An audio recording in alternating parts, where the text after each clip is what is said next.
खरं सांगायचं तर ना, मी 3 वर्षापासून व्हिडिओ बनवते. मग तेव्हापासून मला कधी असं म्हणजे वाईट कमेंट काय आली नाहीत. इतक्या रात्री सुद्धा मेसेज यायला लागलेत बघा. चांगलेच मेसेज करतात.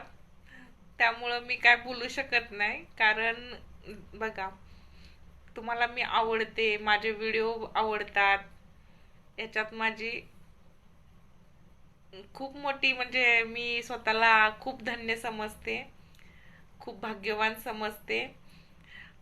तर मला आजपर्यंत कुणी वाईट कमेंट केली नव्हती. पहिल्यांदा परवा त्या एकानं कमेंट केली आणि एकदम माझा राग कसा आहे ना, असं हे झाला ना, व्यक्त झाला. त्याबद्दल जर कुणाला वाईट कुणाला वाटलं नाही, कारण सगळ्यांना माहिती आहे जे चुकीचं आहे ते चुकीचंच आहे.